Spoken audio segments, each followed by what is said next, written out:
চাচা হ্যাঁ আম কাটলে খাইলিছো নিব আম কাটলে খাইছি না এখন তারা খর বাওয়ালে কাটল বাড়াইতো পাওয়ালি কাটল তো আমরা আজকে বার হয়েছি না ইহতে কিনে আনছি নাজিরাতে কিনে আনছো যো। আমারও কইছে তারা বাওয়ালে কাটল বারো তোমরা চাই সস্তা দিমুনে খালি কাটল দিবনি তারা কাটল না কাটল লগে আম দিব আনারস দিব লেসু দিব লেচু তো দিন শেষ ওনে তো লেচু নাইছিলে আর লেসু নাইনি না। সব বনাস আঙ্গুর টাঙ্গুর ওটা দিব ইটা খাইতে পারছে এটা খাইতাম বাড়ি বাড়ি আইলাই বেউস আমি হে?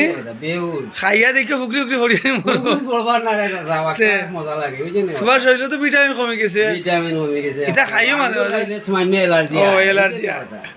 অ্যালার্জি হয় না নি? অ্যালার্জি আর না তো অ্যালার্জি আবার না দেখি আলি বড় বাগা নদী বাদে পড়িও হয় হয় বড় বাগা নদীর যাই না না বড় কারো দিতেই না আরে লাস্ট তুলতে পারবে না তো কইয়া টুটু তুলিয়ে আনছি আচ্ছা আমার ও ঘরের বাতি চেয়ে গেছিলা কত হতার লইয়া নি হয় হয় আচ্ছা দেখ তো সারা ব্রিজে তোমার তুলবার লাগে তারা বেউস হয়ে গেছে আমি বলি, এটা ছোটটা ব্রিজ তো বড় বাগা নদী হয়, বড় বাগান নদী আগামীতে যদি আমি এমপি হই দিলেই মানে হ্যাঁ খরচ আসা একটা তুলিয়া নেই আব্বারে নিয়ে দেখাই লোকে আসলে তোমার স তুলি তুলটা তুলটা ঠিক আছে চাচা ভালো থাকো হ্যাঁ? তুলছে তুললে আবার তার আব্বারে নিয়ে দেখাইতে হলে দেখাও আচ্ছা তে আমার দাওয়াত দিবানি আমরা আমারই দাওয়াত হইব হ্যাঁ দাওয়াত হইব বাটবানি মাতমু আচ্ছা তে বাটিয়া দিই